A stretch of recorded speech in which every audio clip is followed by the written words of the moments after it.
Rape cases are not increasing. People are only speaking out more. As victims of rape are speaking out more, they are not just faced with the harsh culture of rape apologeticism, but those who have actually instituted cases against their alleged rapists have realized that proving that you have been raped is the furthest thing from an easy job. That's not how this justice ship sails. That's not how this just ship sails. Does that work? I don't think so. That is not how this justice ship sails. There is a general rule that says that he who asserts must prove.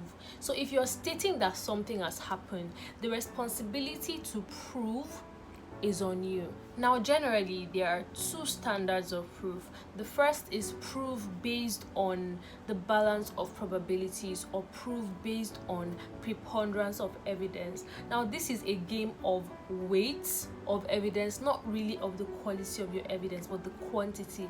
Once your evidence outweighs that of the other party, it is deemed that you have convinced the judge. But that is not the standard of proof that is relevant to us when discussing the topic of rape.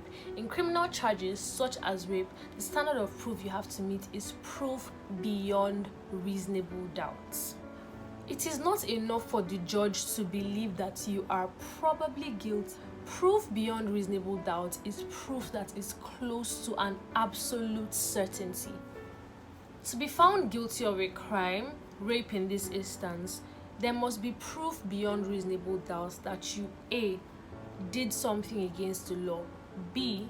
you had a guilty state of mind when you broke the law. So this is when it gets frustrating. You sue your alleged rapist, but because the standard of proving rape is too high, the accused person gets acquitted. Most times, if you're lucky enough, or if you're unlucky, your matter will not even be heard for the longest time.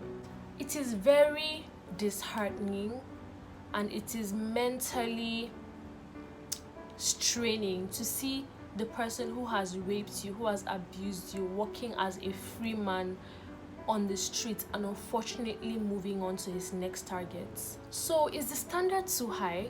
Should it be reduced so that victims of rape find it better, or like have more capacity to prove their allegations?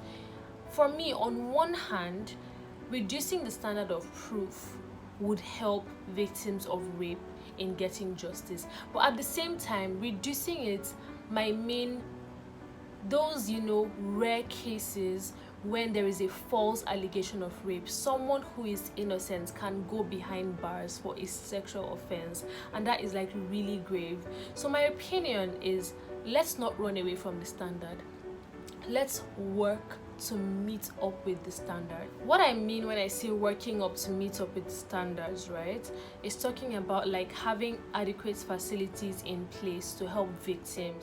For example, having rape kits available, but having up-to-date forensic facilities would also help as people, or if you have been a victim of rape, or in the unfortunate situation, I do not wish it for anybody, but in the unfortunate situation that you end up being a victim of rape, run to the nearest hospital and get evidence immediately. It's like the best thing you can do at that point. I know at that time it feels like your world has ended, or it feels like nothing really matters anymore, but these people deserve to get punished to the fullest extent of the law. Nobody's going to make that happen unless you make that first move. Proving rape, there's a standard of proof, and it has to be beyond reasonable doubt. And I would like to say, reduce the standard, but I don't think the standard should be reduced, because that puts someone who has been falsely accused in a detrimental position. And it is saying that the law would rather that 10 guilty men walk on the street than for one innocent man to be behind bars. And I agree with that statement. So I feel we should, as a system, we should meet the standard, and as a people, we should also try and report these cases immediately. I understand that it's hard. I understand that when you report, you get asked these most stupid, insensitive questions like, why were you there? What were you wearing? But it's for you. The justice is for you.